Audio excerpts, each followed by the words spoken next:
Thank you very much, Pennsylvania. Thank you. Thank you very much.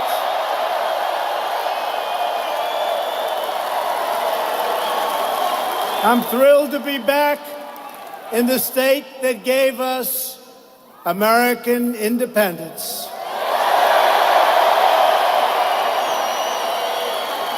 American steel, which is coming back very strongly, and generations of hardworking American patriots just like you. It's great to be here. Thank you, everybody. Thank you. Thank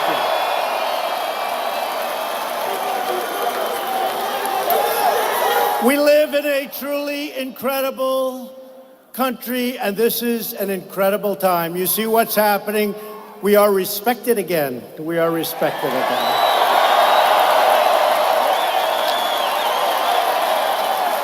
Our economy is soaring. Our jobs are booming. Factories are pouring back into our country. They're coming from all over the world. We're defending our workers. We're protecting our Constitution.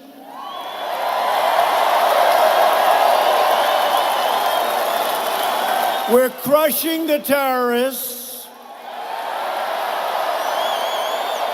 We're taking care of our vets. We love our vets. Love our vets. Our military is stronger than ever before, $700 billion.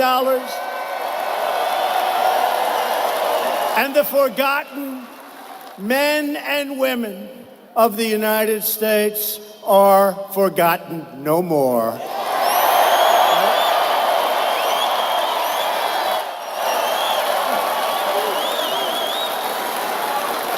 So I just watched last night our great Vice President Mike Pence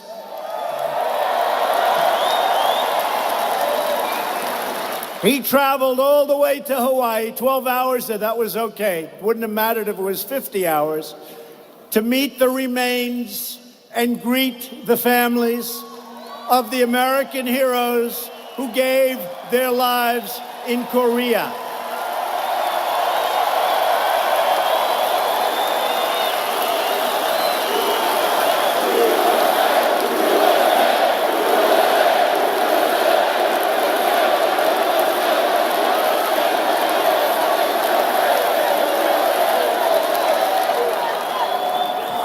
Our fallen warriors are finally coming home to lay at rest in American soil. It's been a long time. It's been a long time. We are honored to be joined tonight by your state's Republican nominee for governor, a great guy, somebody I know well. He is going to be one hell of a governor. He's tough, he's smart. Scott Wagner. Scott.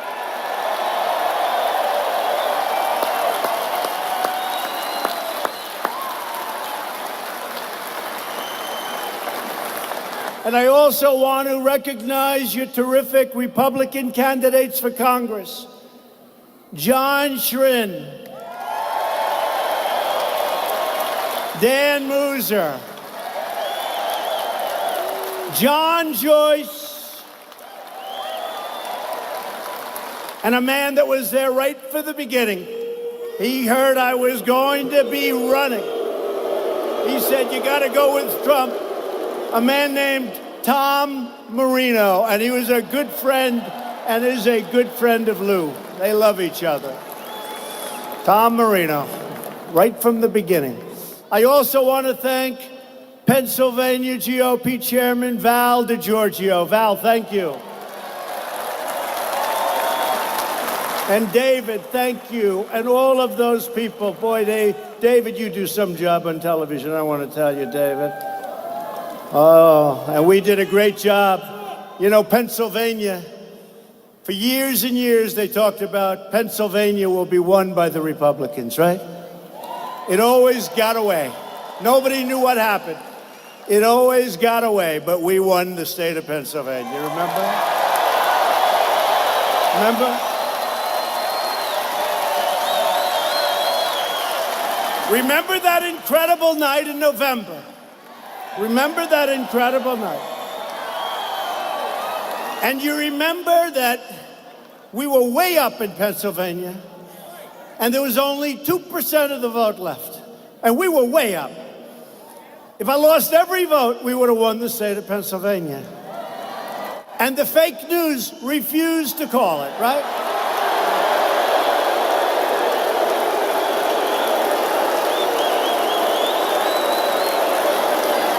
They refused to call it.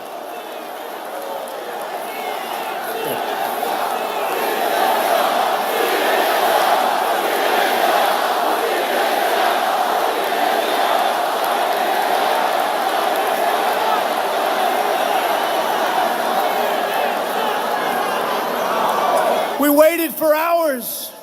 We were at 98%. I said, what's going on? I want to win with the state of Pennsylvania. And then some interesting things happened before they called. They just refused. They said, Donald Trump has won the great state of Wisconsin. Right? They said, Donald Trump has won for the first time in many years, both of them, the great state of Michigan. And you people didn't get the privilege of taking us over the top. Next time. Next time.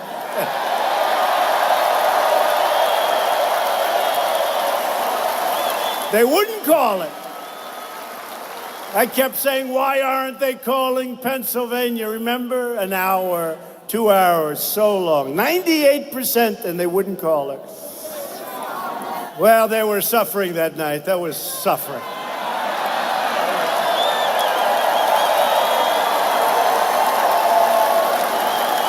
I remember a nice man, I actually like him, he's very talented, with the big chart. And all that red, it started getting red Republican. I started getting red, that chart, red, red, red. Your little tiny dot of blue along the ocean. Little blue over here around the Los Angeles area. That whole thing was red, and he's going, his hand starts shaking. Oh, look. Oh my God, another state came. Oh my God, what's going on? Fake news.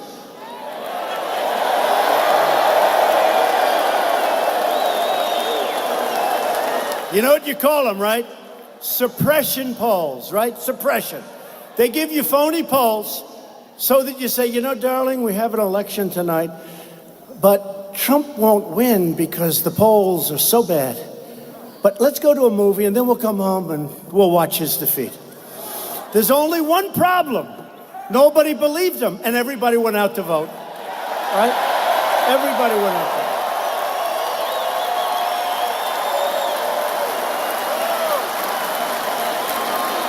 vote. And they turned on the television, and they said, darling, he's winning. Look, he just won Florida, just won North Carolina. He just won South Carolina. That was some night. Was that an exciting night? That was an exciting. One of the world's most. You know, they kept saying the state of Texas, which I thought, you know, every rally I went to was like this. And by the way, you think this is a big crowd? Go outside and take a look. Go outside.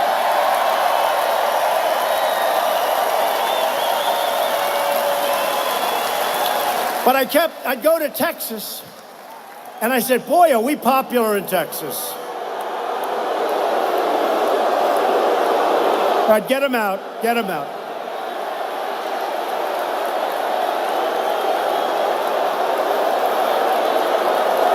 Get him out of here.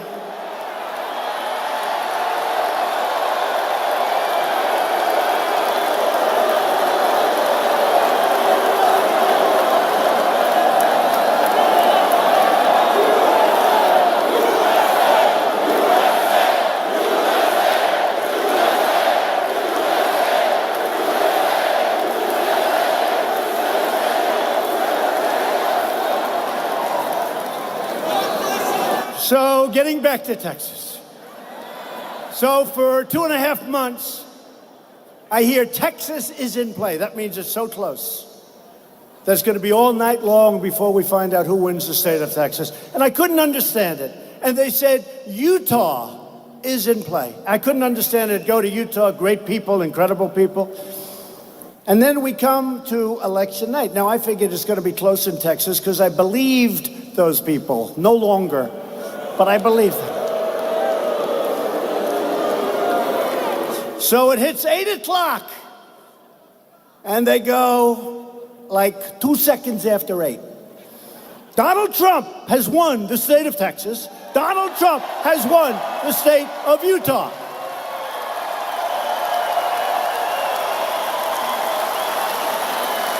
And we won by so much. And I said to my people somewhat innocently, what was that all about? They said, sir, it's suppression. If they convince people through the polls, people don't go out to vote. But I really mean it. Our people went out to vote. And no better instance than the state of Pennsylvania. No better instance.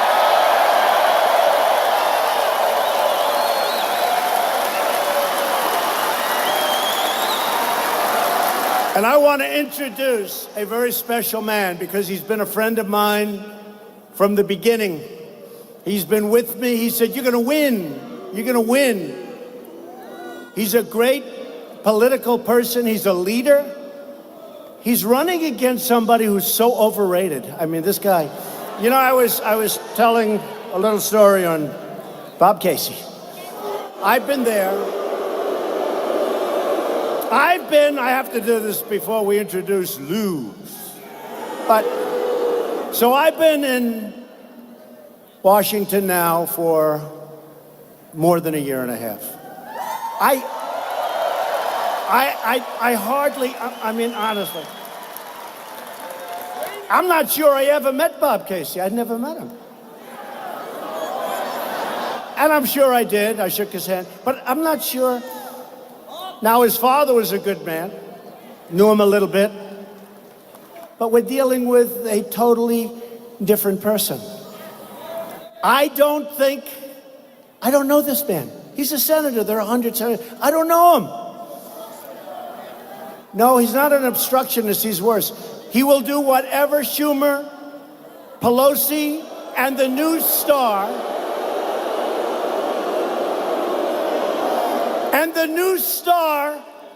of the Democrat Party tells him to do. You know who the new star, you know who the new leader is? Maxine Waters. Very low IQ. Low IQ. No, Maxine Waters is she's like their new star. But I want to introduce somebody that really is a star. He's smart, he's strong, he loves this state. People are just starting to know him, but I've known him for a long time. And you know, when he wants something for Pennsylvania, he is brutal. He's brutal. So, if you would, Lou Barletta, please come out. Lou Barletta.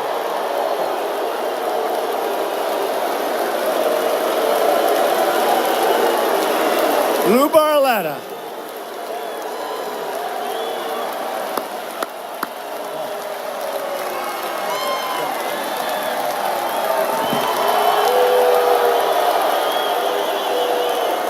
Thank you.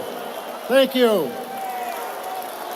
This is amazing. This is just amazing. You know, I never ever thought in my life that I would ever become a politician. I never thought that I would become a mayor. I never thought that I would become a congressman.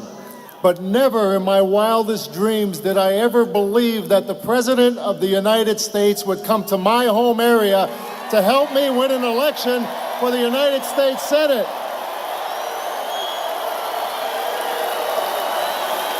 Thank you. Thank you. I'm grateful and humbled by that. You know, the economy is soaring under President Trump's economy. It is soaring. The market is up over 20%. Unemployment's at 4%. Black unemployment's at an all-time low. Hispanic unemployment's at an all-time low. Women's unemployment's at an all-time low. Small business confidence is at an all-time high. Consumer confidence is at an all-time high. There are more jobs now than people who are unemployed. ISIS ISIS is practically gone. North Korea is at the table. The wall's being built. Why would we ever stop that? We're not tired of winning, Mr. President. We're not tired of winning.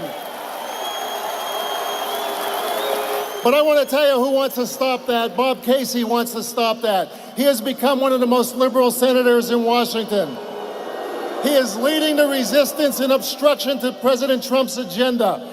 He is so radical. He is so radical now that he said no to no matter who President Trump nominated for the Supreme Court. It didn't matter. He said no before he even mentioned who it was. He gave us Obamacare. He supports sanctuary cities. He wants to take away your tax cuts. He no longer represents the values of people here in Pennsylvania. Now listen, this seat is very important. It's very important because we want to keep that economy going. We want to once again show our law enforcement and first responders the respect they deserve. We want to take care of our vets. We want to honor our military. We want to secure our borders. We want to put an end to illegal immigration once and for all. And we want to take a knee to pray and stand for the flag.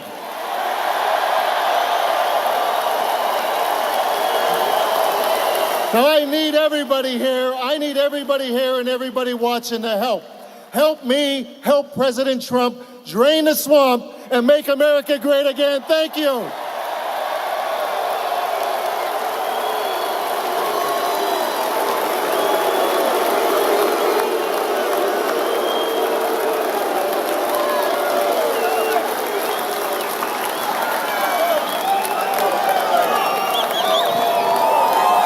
He did a good job. So long, folks. What do I have to do? Bye. So Lou, you don't know Lou. Some people, they don't know him well. I've known him well for a long time. All I had to do, I wanted him to get this position to run. I said, all I have to do is introduce Lou Barletta to the public a little bit, because he's known in his area, his district. He's like a legend. He was a great mayor, a great congressman. But the state didn't know him really as much, and tonight they all know him. This guy is a dynamo. He's incredible. And I have to say, you're dealing on the other side with the exact opposite. Lou mentioned some of the things, but when you think about Justice Gorsuch, you don't do better than that. You don't do better than that. And Casey voted against him. And now we have somebody that's extraordinary. As you know, Judge Kavanaugh. Yale College, Yale Law School, top student, top of everything. They predicted 15 years ago, when he was with a lot of other talented people, someday he'd be a Supreme Court judge. And you know what? I think Casey doesn't even want to meet with him. You know why? Because Schumer, Pelosi, and Maxine Waters told him not to meet.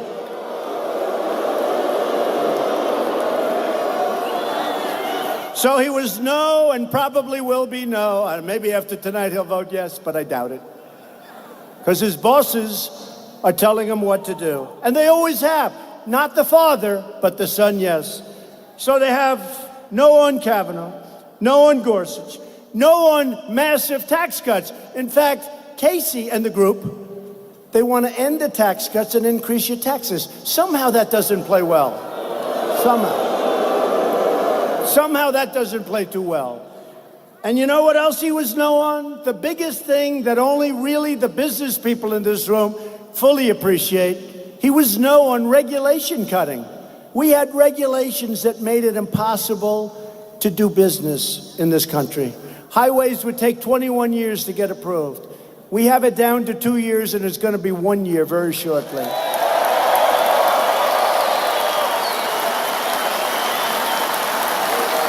Very shortly. And you know what? We want clean, beautiful water. We want crystal clear air. We want our air to be the best. It is right now. It's the best it's ever been. But you don't have to go through 97 different approvals over a 20-year period. And we may reject plenty, but we're going to reject them in a year and they can go on to do something else. We're not going to take them down the line 20, 21 years and then you have a 3-2 vote against the project where people work their entire lives to get it approved. So we've gotten rid of massive amounts of regulation. Bob Casey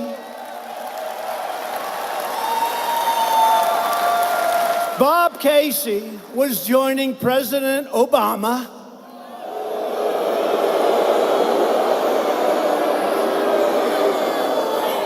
and his horrible attacks on our clean coal industry. Bob Casey was making it absolutely impossible for the miners. And Lou Barletta was fighting on behalf of our miners, our mines, our companies, and our beautiful Pennsylvania clean coal. And Lou won, and so did I, and so did you. So now with Lou on our side, we've won that war on coal, and we're doing something else. Because we're putting these great miners, these are great people. You know, in West Virginia, great mines, great people. I said to the miners, you remember when Hillary Clinton said, we're going to close you up? Then she had to go down to Pennsylvania, right? Then she had to come to Pennsylvania.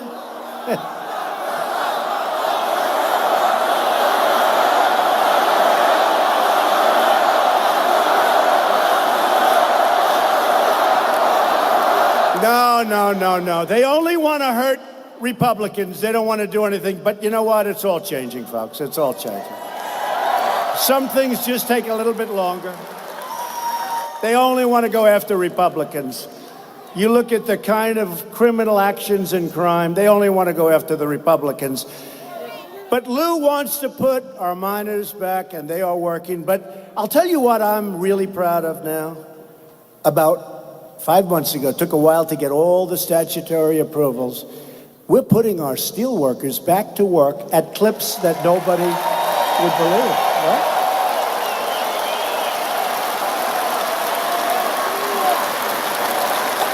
U.S. Steel is opening up 7 plants. Nucor is opening up a brand new $250 million plant in Florida. Just left Florida. Did anybody like that one? Wasn't that great? Great state of Florida. That was another one. They say the Republicans are going to have a hard time winning Florida. We won Florida quickly. They announced that one early in the night. And we're doing better. The nice part, we're doing better in all of these states than we did on election night. Much better. Despite only negative publicity, only negative stories from the fakers back there.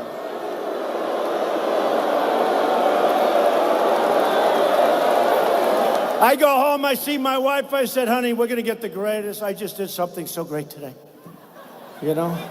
I just stopped missiles from being launched every 2 seconds in Korea. Baby, what I did with North Korea was great. I got along great with Chairman Kim. I got along great. That's a good thing, not a bad thing, by the way. I got along great.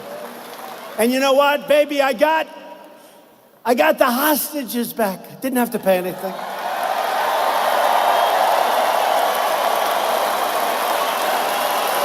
And you know what, honey? They're not testing any more nuclear. They haven't had a test in 9 months. And you know what else? They're not sending rockets over Japan, and they're not sending missiles over Japan, and they're not launching missiles anymore. They haven't launched one in 9 months. I said, oh, the media is going to treat me finally so good. So good. I mean, it's going to be so great, baby. I'm looking so forward to getting up tomorrow and reading those dying papers. And what do I read? What do I read? So I left 3 months ago. What do I read? They've been working on this stuff for 75 years. Obama didn't do anything. In all fairness, other administrations did nothing. They've been working on it for so many decades. What do I read? I left 3 months ago. Donald Trump isn't moving fast enough. You believe it? I'm not moving fast enough. Oh boy, what a group. What a group. You know, another one. In Helsinki, I had a great meeting with Putin. We discussed everything. I had a great meeting.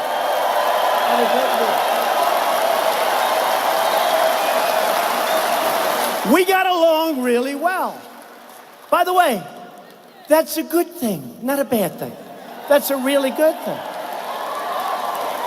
Now, we're being hindered by the Russian hoax. It's a hoax, okay? I'll tell you what, Russia's very unhappy that Trump won, that I can tell you. But I got along great with Putin. And everybody said, wow, that was great. A couple of hours later, I started hearing these reports that, you know, they wanted me to walk up. Here's a podium here. They wanted me to walk up and go like this. They wanted me to go up and have a boxing match. I said, whatever happened to diplomacy? And by the way, whatever happened to diplomacy? You know, I used to study, not too much, diplomacy. I said, whatever happened to getting everything you want? Now, some you have to be rough, some you have to be nice, but whatever happened. And let me tell you, if I did go up and start screaming, they would have said, he was terrible. He was so rude. It was horrible. His performance was horrible. Whatever happened to fair press? Whatever happened to honest reporting?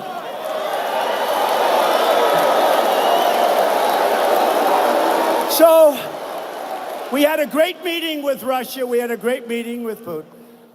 Although they just hammered because they really thought I was soft. Soft! I mean, I was the one that let out 60 diplomats. I was the one that complained about the fact that Germany is paying billions of dollars for a ridiculous pipeline coming into Germany. They're paying billions and billions of dollars a year to Russia. I was the one that complained about it. We had a bad conflict in the Middle East, which I hate. But we had a conflict, and a lot of people died, and it was horrible. A lot of people died, and I hate it. But we're going to win all the time, folks. We're going to win all the time. But if I get along with Vladimir Putin, that's a good thing, folks. Not a bad thing. Good. It's a good thing. Then I met with NATO. Now, NATO, in all fairness, 29 countries, including us, NATO has been ripping us. We've been defending Europe, and they're not paying their bills. So I went in and I said, folks, you got to pay up. You're delinquent. They'll be paying $200 billion. It took me 1 hour, but it was a rough hour.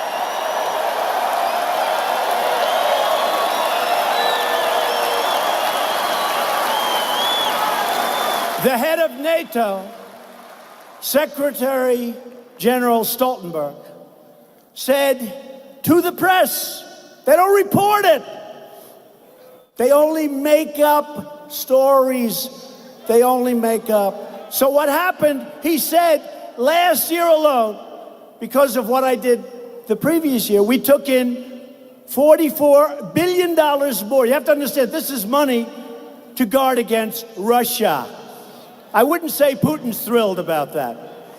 Not thrilled. 44. Now, they will be taking in over a short period of years, $200 billion. $200 billion. Are you okay? Is okay? Are they okay? You're all right? We got to stick with our people that wait here for hours and hours, right? Come on. Are you okay, darling? Good. She looks good. We got to stick with those people. Anybody in this front row, they've been here for many hours. Thank you, darling. Thank you.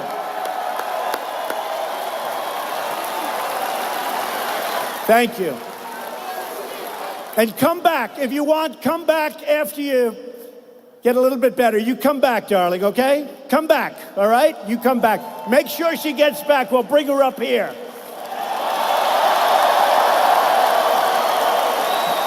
Beautiful. Thank you. So I raised $44 billion last year. And you know, I don't know if you know, NATO funding was going down. And they said, our other presidents, I won't be particular. Of course, you're only dealing with, like, let's say 3 people. We won't go back any further than that. They would come, they would make a speech that say, could you please pay a little more money? Thank you very much. Good luck, everybody. They'd leave. Nobody would pay. The next one would come, you know, NATO, they don't pay any money. We're defending Europe. They don't pay any money. Could you please pay a little bit more money? Thank you very much, everybody. It's been wonderful meeting you. Thank you very much, Luxembourg. Thank you very much. They don't pay. The next one comes, same thing. And I came, I said, fellas, you're delinquent. You gotta pay. You gotta pay.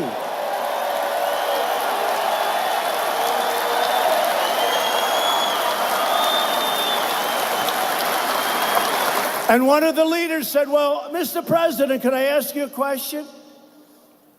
If we don't pay, what are you going to do about it? I said, do you want protection or not? You want protection or not? So I said to my wife, you know, I just raised like a couple of $100 billion, and it was like so easy. It was so easy. I said, honey, wait till you see the press I get on this. It's gonna be great. And here's what the fake news said, largely. They said Donald Trump, our president, was extremely rude to presidents and prime ministers, and in a couple of cases, dictators, but that's all right. That Donald Trump was very rude. They don't talk about the money I raised. I was rude, and I wasn't. Actually, I have a better relationship with every one of them than any other president has had. Everyone. And they respect us again. They respect us again. So NATO is very well funded. These countries are starting to pay up. Got to pay up, folks. You got to pay up.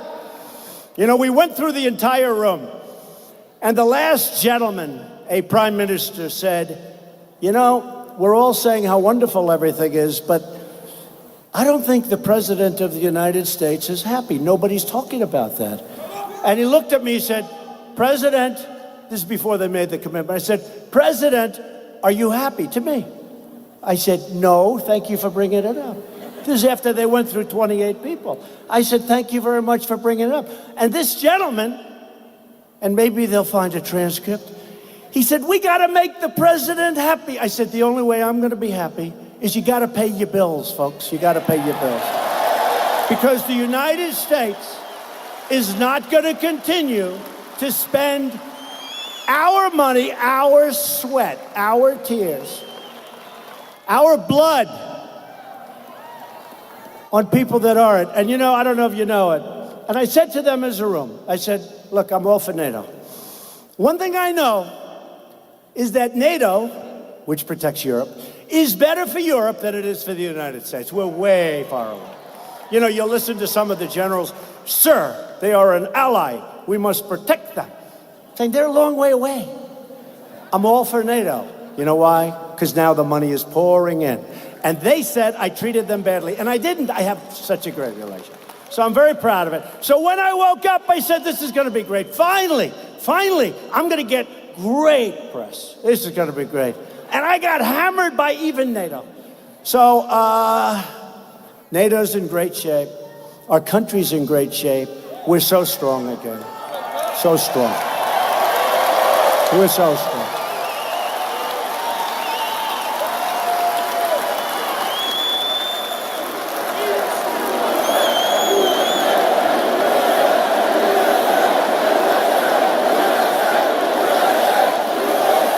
Shall I give you one more of those crazy stories? This was on the trip. Shall I one more? So, I have great respect for the UK, United Kingdom. Great respect. People call it Britain, they call it Great Britain, they used to call it England, different parts.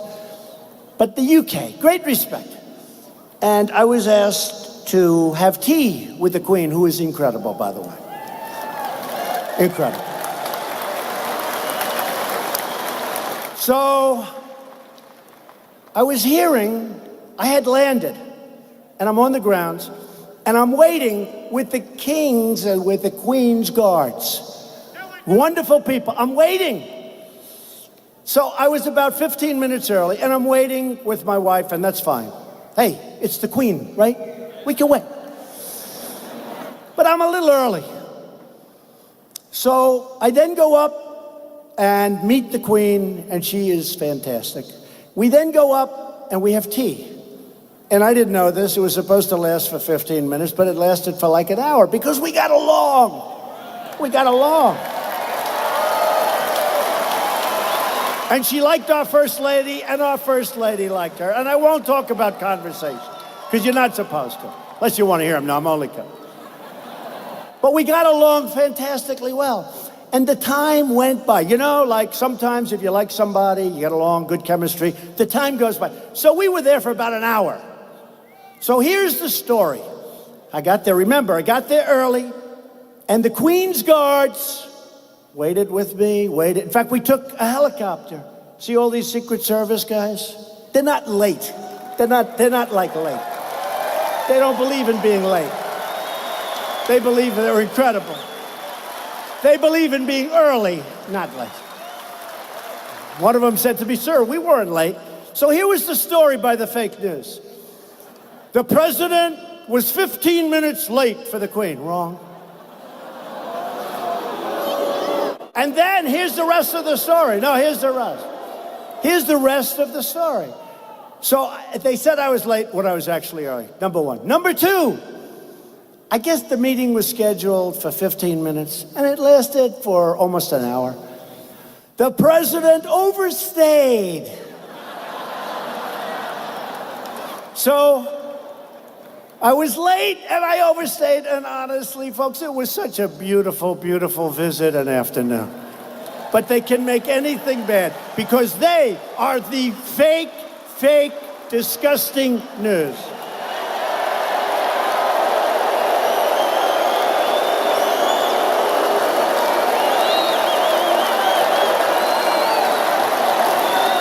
All right, let's get back to some boring subjects like Bob Casey. So Bob Casey, boy, isn't that boring after these wonderful, I got to talk about Bob Casey, I'll start falling asleep. Don't fall asleep as we talk about Sleepin' Bob. Sleepin' Bob, that's it, Sleepin' Bob, that's it. That's it. Sleepin' Bob.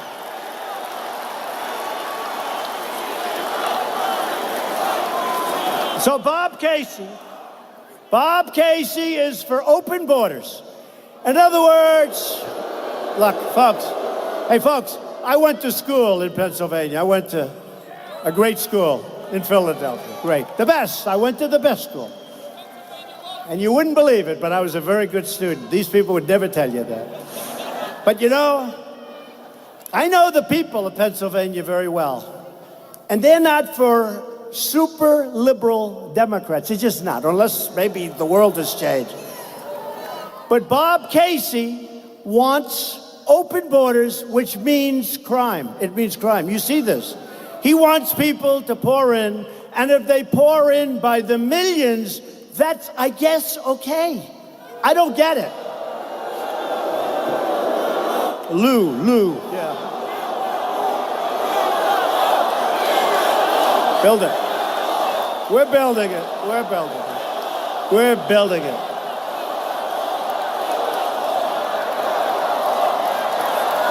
So we've started the wall, 1.6 billion. We're fixing walls all over the border. And we're going to start to get very nasty over the wall. You know, the Democrats, anything I want, and it's not even the Republicans. I don't know if they care about the Republicans. They care about me. They're very concerned. Anything I want, they want to oppose. You know, I just figured out how to do the wall. I'll say, I don't want to build the wall, and they'll insist on building it.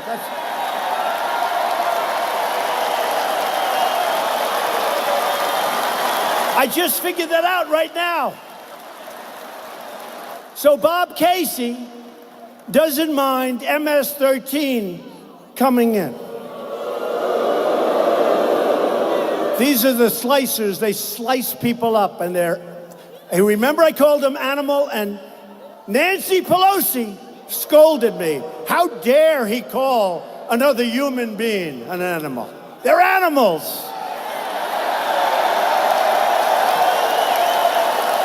Bob Casey wants to fire the incredible men and women of ICE. He wants to abolish ICE. Because he's weak. And let me just tell you something. These people are so tough, and you need tough, because the only thing that MS-13 and these gangs that we're throwing the hell out of here at record numbers, we're doing a good job.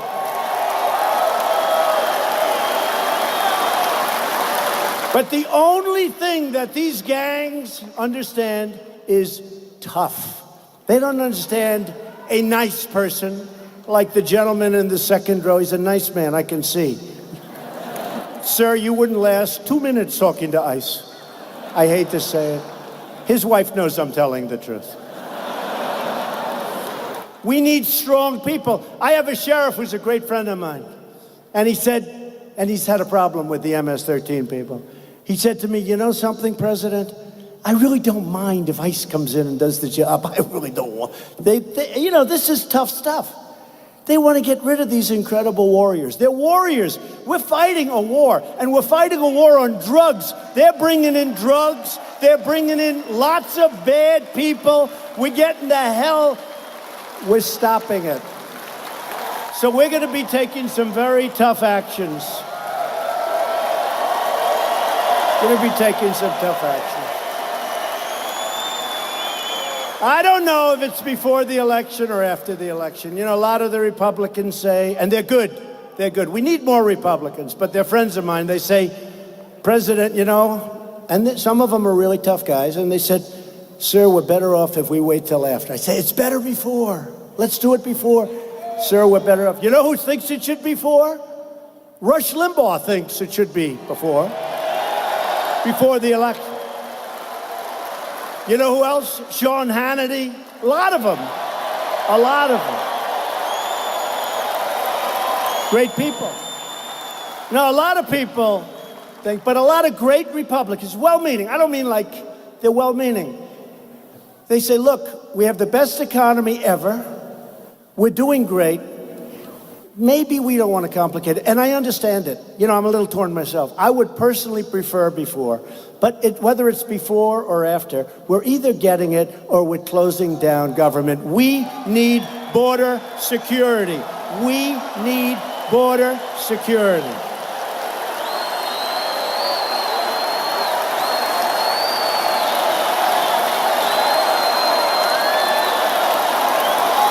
We got to have border security. We got to get rid of Visa. How about that? Visa lottery. You know what a lottery is? You pick it out of a hat. Now, do you think that these countries, many of whom get aid from us, and then they send, remember when I hate to say it, coming down the escalator, the beautiful First Lady in the white dress coming down that escalator, that big, big, beautiful day, when everybody said, oh, he's just doing this for fun, he doesn't really mean it. Man, if I don't mean it, I hope you tell me soon, because it's a lot of work. But coming down the escalator, and you remember what I said, they're sending. Do you remember that? They're sending. And I mentioned words. I won't even mention them tonight because there's a lot of young people here. But I mentioned words, and everybody thought it was wonderful. But then about 2 days later, they said, did he say this? Did he say that? Guess what? What I said is peanuts compared to what turns out to be the truth. It's peanuts. So we're going to have not lottery where you pick it out. Ladies and gentlemen, our first lottery winner, you know, they think we're playing like a game show. Our first lottery winner, let's see, he has 7 convictions for death. He's killed 9 people. And we're getting him the hell out of our country and giving them to the stupid politicians that have been running the United States for many years. And we're going to send him up there because he just won the lottery. Congratulations. Congratulations. Yep, that's a beauty. Then you have chain migration. Chain migration. And this was the Schumer deal. Schumer wanted this. Schumer. You have chain migration. You know what that is? A guy comes in, stone cold killer in many cases. A guy comes in, and then you have to bring his aunt, his uncle, his father, his grandfather, his grandparents, his third niece by a different marriage.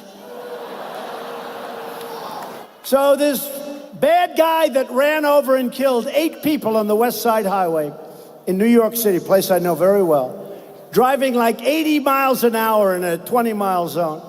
And then he said, hey, look, there's people, nice people, they're relaxing.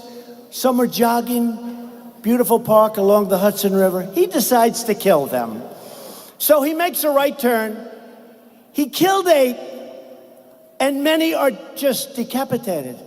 They lost arms, they lost limbs, they lost so much. They lost their life, but they lost so much. You know, nobody ever talks about the seriously injured people. They always talk about the people that died. In some cases, those are the lucky ones. What happens with some of these people, how badly injured they are. Their lives are so badly destroyed. And this animal killed 8, and he wounded 8 or 9. Some are still in the hospital. That was a year and a half ago. And he came in through chain. And he has 22 relatives here that came in because he was here. He has his uncle and his aunt, and he has his grandfather. So we have to change this, and we're going to change it. And here's the last. We have to change a thing called catch and release. This is like for stupid people. Catch and release. Somebody walks across the border, they put their foot on there, not even 2 feet, just 1 foot. And you might as well, welcome to the United States, we'll never get you out of here, okay? Remember when I said about a month ago, I said, no, I don't want to take, they want me to hire thousands of judges. Thousands. Can you imagine the corruption that would take place? You're hiring thousands. You go into a barber shop, anybody want to be a judge? We need judges. They want me to hire thousands of judges. I said, we don't need judges. We need Border Patrol. We need Border Patrol.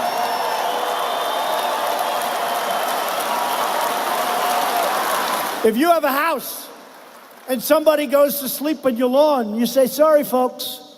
Get out of here. If you call the police, they're going to remove. They're going to tell you, it's your lawn. This is our country. This is our country. You get the hell out.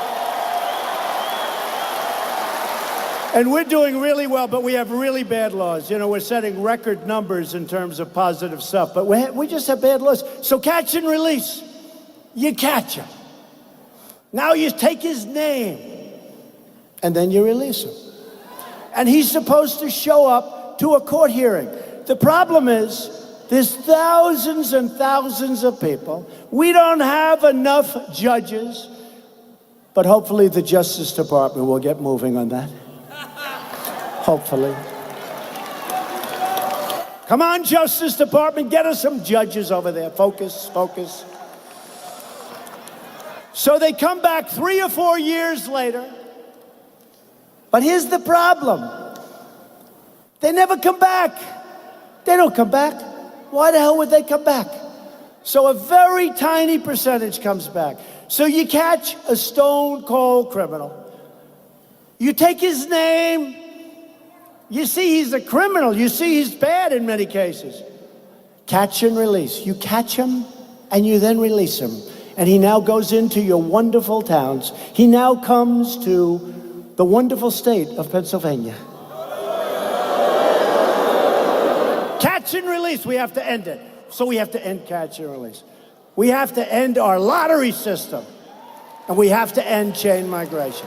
And we have to build the wall, and we're going to do it. And Bob Casey is against every one of the things I just said. He wants the lottery system. He wants chain migration. By the way, if you ask him why, he can't. He wants it because Schumer said to have it. They think it's good politically. I'll tell you what, I think it's horrible politically. What do I know? But I did become president in like a year and a half.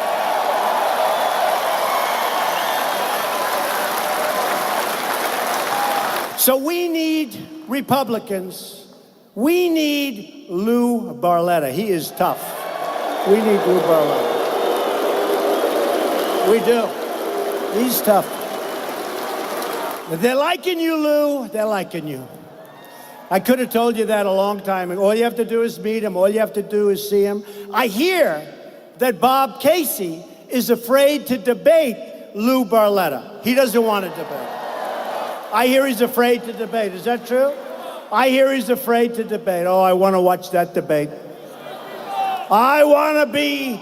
Is the President of the United States allowed to come into the debate forum, where you probably have 25 people watching, and is he allowed to sit in the front row watching Lou Barletta destroy, in the debate, Bob Casey? Am I allowed to do that? Because if I am, I'll be there. I'll be there. That will be great entertainment.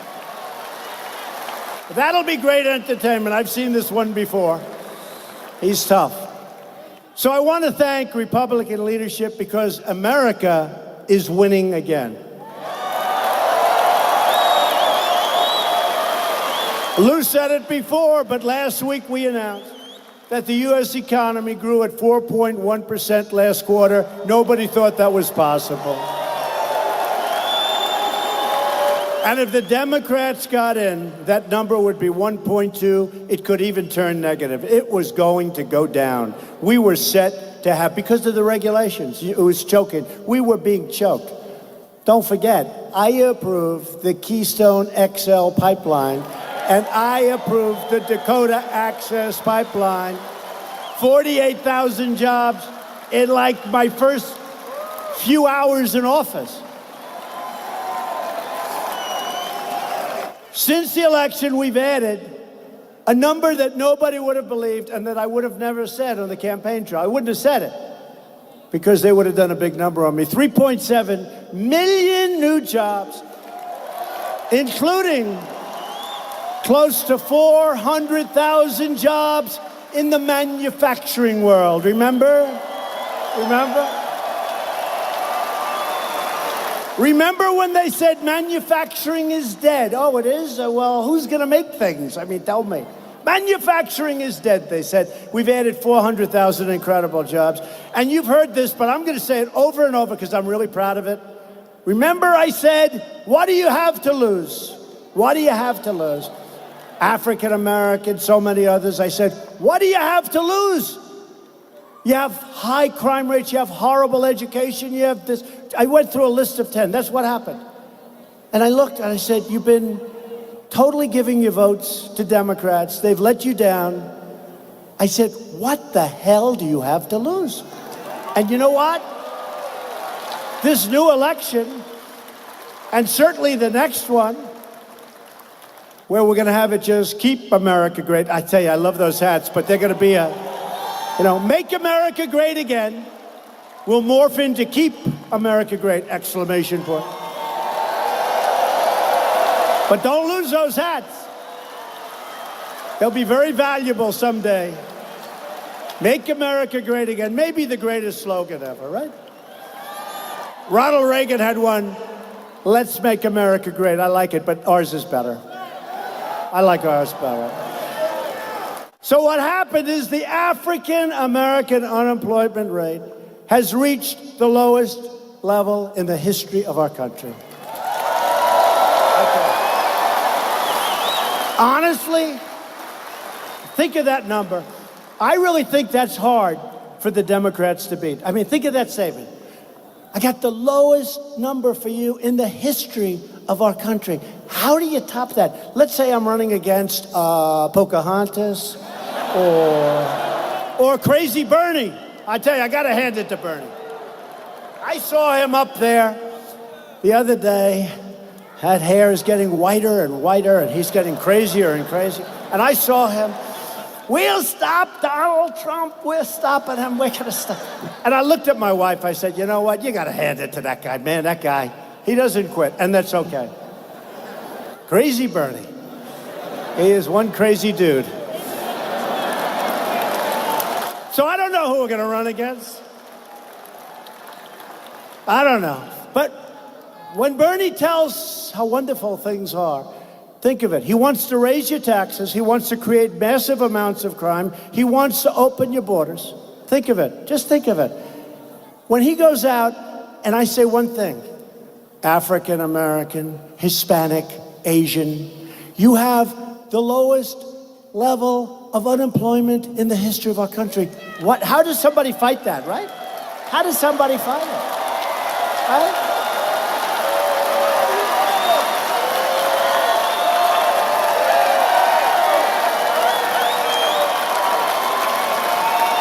How do you fight that?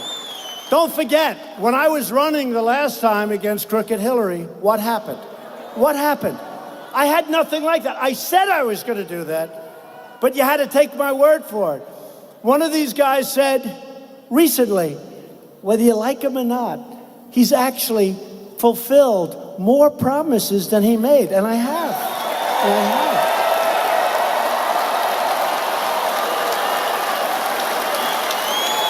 And I had Obamacare done, except one guy at 2 o'clock in the morning went in and said, he went thumbs down. Even though he campaigned for years, repeal and replace. All right. But we've done a number on Obamacare.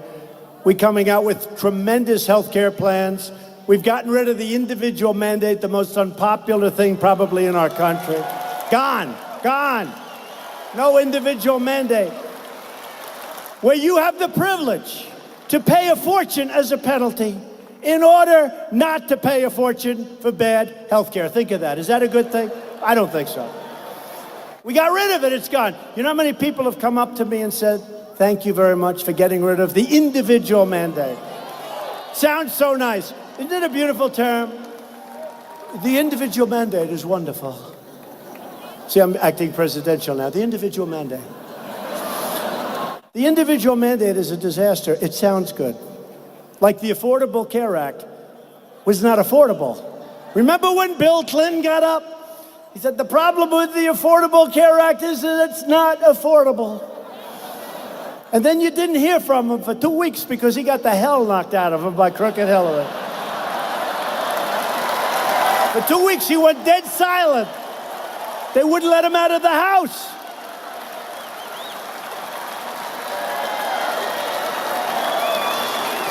The women's unemployment rate, I'm sorry, women, damn it, is the lowest in only 65 years. Not history. Sorry, but it'll be low soon. It'll be, so it's 65 years. 65 years, but I would almost bet within 2 weeks or the next time this incredible statistical group is relaxed and released, I would say that probably the women will be historic also, right? Right? I think so. But at 65 years, I'm doing my best. 52%. Oh, the women liked me, you know? They liked me. They liked me. I keep hearing about, look at all those signs, the pink signs with the women. Look at that. Look at it. The women have been great. And I think they are incredible. They have a harder job than all of us, fellas, let me tell you. The women are great. And we did great with the women. In fact, I remember again on election night, they said, how the hell did this happen?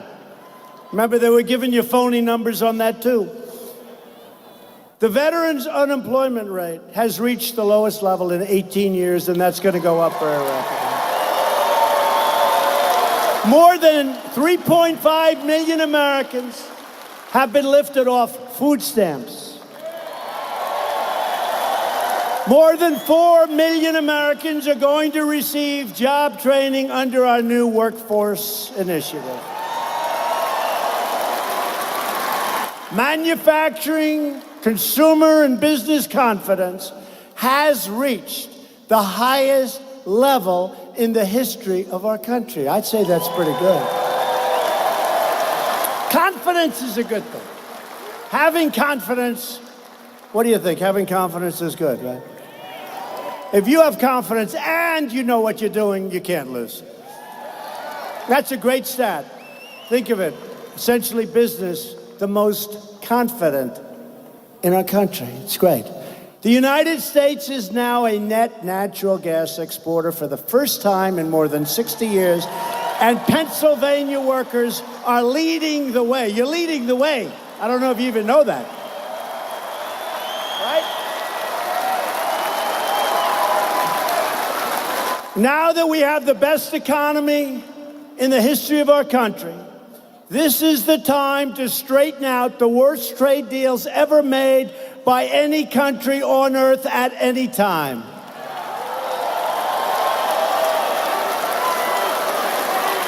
For generations, Pennsylvania Steel and Pennsylvania Coal made this state the center of the industrial world. The workers of Scranton and Bethlehem and Allentown and Wilkes-Barre were the backbone of American might. They really were the backbone of our country, the backbone of American strength and might. But the loyalty of our workers was repaid with betrayal. You were betrayed by our politicians.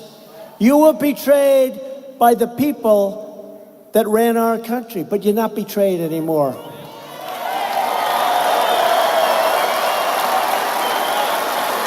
Pennsylvania lost 300,000 manufacturing jobs, and China joined the WTO. Right now, China's not too happy with me. But I have great respect for President Xi, and I have great respect for China. It's not their fault that our leaders were stupid.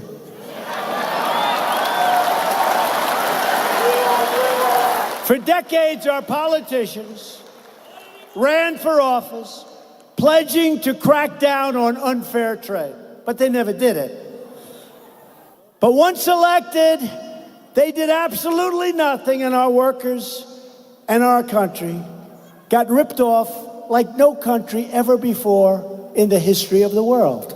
We got ripped off. It was a massive, massive transfer of wealth to other countries. The politicians just watched as other countries stole our jobs, plundered our wealth, and looted the crown jewels of the American economy. But I am not another politician. I keep my promises to the people. I didn't need this. I didn't need this.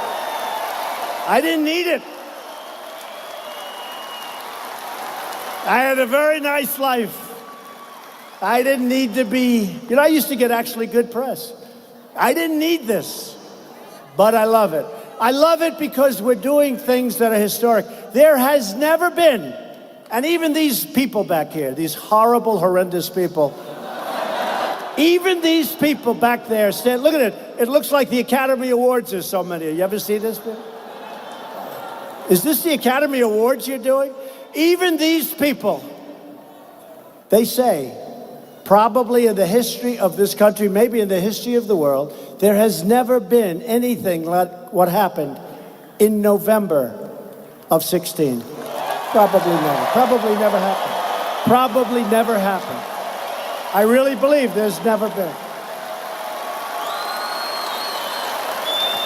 I remember watching one, and we were starting to do really well. And that last 2 weeks, I had crowds like this everywhere. We had thousands of people outside. They couldn't get in. I said, so why are we going to lose? Hillary would come in. She'd have 350 people. She'd bring in Beyonce. And then Jay-Z would get up, and he'd use language that was so bad. If I ever used that language, I'd be run out of the country. They say Trump's language is very tough. Did you ever hear Jay-Z? And she'd bring in Bruce Springsteen. And they'd draw crowds. They were drawing crowds smaller than my crowds. And I said, why are we going to lose? And you know what? We didn't. But what happened was interesting because they started off by saying, we haven't seen anything like this since Ronald Reagan. I like Ronald Reagan. And then it got bigger and bigger and wilder and wilder. And then we won by a lot. Don't forget, it was 306 to 223. That's a lot. Remember? There is no way, according to fake news CNN, there is no way for Trump to get to 270. You had to get to 270. There is no path. Remember the expression? Ladies and gentlemen, there is no path for Donald Trump to get to 270. No, there wasn't, but 306 was no problem.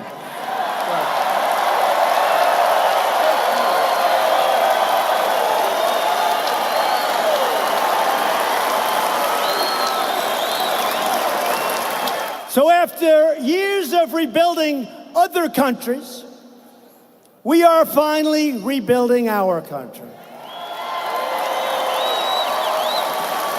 In the numbers that were just released, the reporters didn't cover this one. To me, it was maybe more important than the 4.1 because we're going to be doing a lot better than 4.1 as things go. For the first time, maybe ever, the trade deficit just fell, think of that, for the quarter, $52 billion. Nobody reports it. Why don't you report that? Just fell by $52 billion.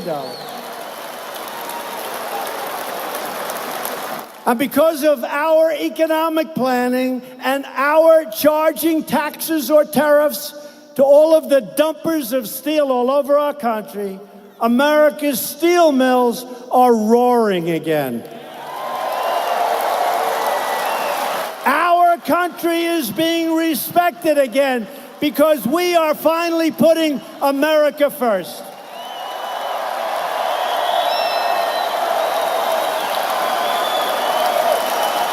We've eliminated a record number of job-crushing regulations. I withdrew the United States from the unfair and very, very expensive for our country Paris Climate Accord.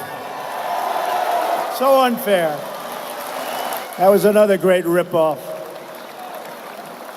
Republicans just passed the biggest tax cuts in the history of our country.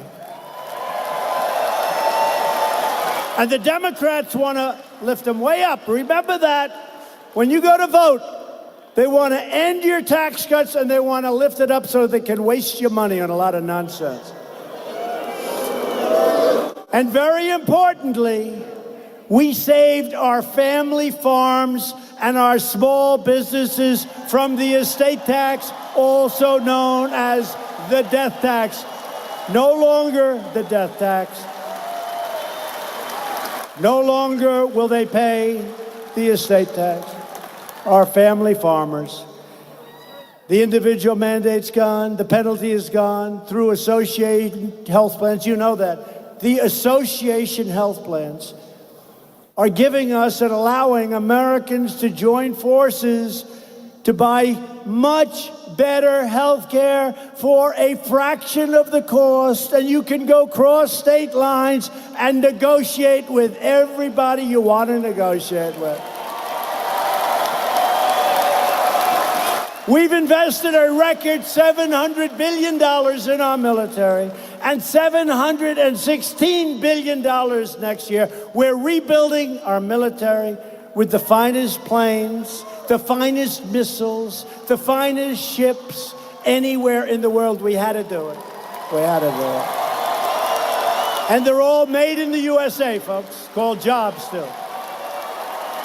In that case, much less important, because there's nothing so important as protection on our military. But in this case, only time it's secondarily, it's called jobs, because all of this equipment and all of these brilliant planes that everybody, they want to buy, all of them. We have a backlog. We make the greatest military equipment in the world. We make the greatest jets.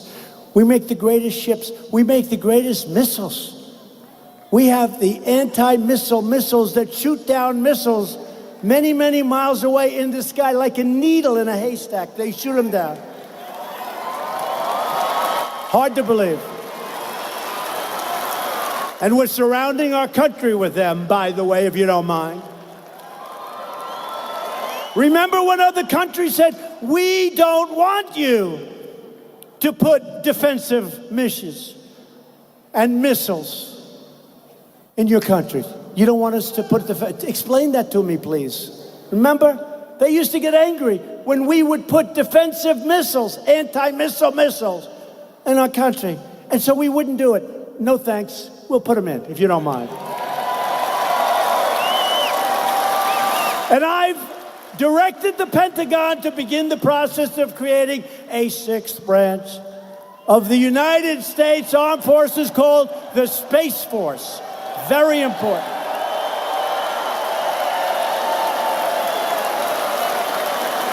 We just passed the landmark VA accountability law.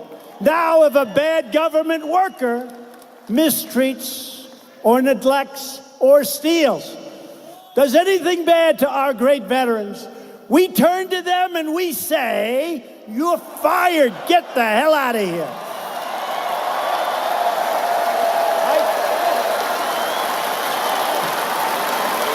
Gotta do it. Gotta do it. Maybe most importantly, that was 40 years they tried to get accountability. But even more, I wanted veterans' choice, where if a veteran isn't properly served, if they have to wait 3, 4, 5 weeks, can you imagine yourselves? The doctor says, oh, that's okay, come back in 22 days. People that were not ill end up being terminally ill because they can't see a doctor. So we passed, they've been trying to pass it for 40 years. We just passed, I signed it a month ago, Veterans' Choice, where a veteran, our great veterans, if they have to wait for a long period, they go outside, they go to a private doctor, and we pay the bill. Right? I withdrew the United States from the horrible and very expensive, and a deal that didn't work, the Iran nuclear deal. And I hope everything's going to be fine with us and Iran, but I will tell you, they are a much different country than they were 4 months ago. I also recognize the capital of Israel, and 5 months later, we opened the American Embassy in Jerusalem.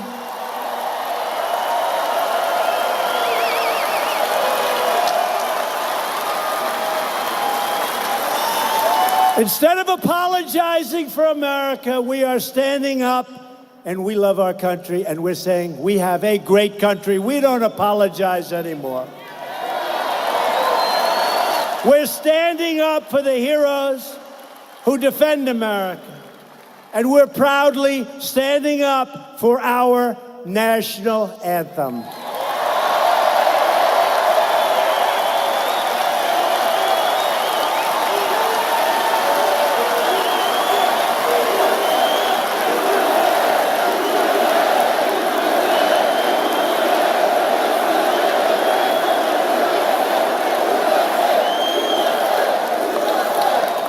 With every promise we keep, every record we break, and every factory we open, we are restoring American strength, and we are restoring American pride. But to continue this incredible movement, We must elect more Republicans so we can get the votes that we need to pass these incredible programs.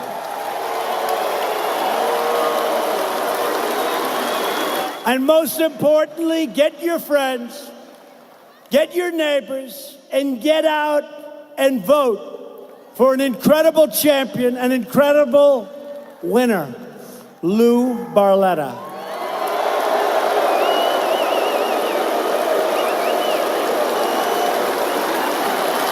Loyal citizens like you help build this country.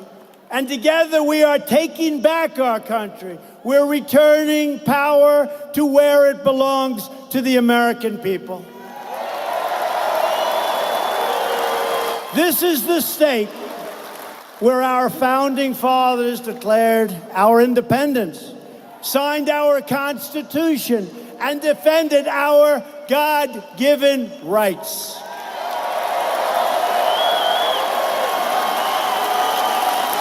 Proud Pennsylvania workers mined the coal, worked the railroads, and forged the steel that made America into the greatest and most powerful nation in the history of our world. And now it's more powerful and richer than ever before, and it's only going to get better.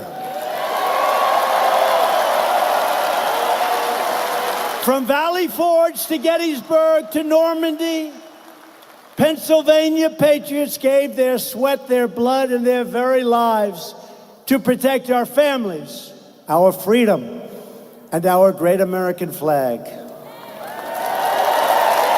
We stand on the shoulders of these American patriots who knew how to work, knew how to fight, and knew how to win. They knew how to win.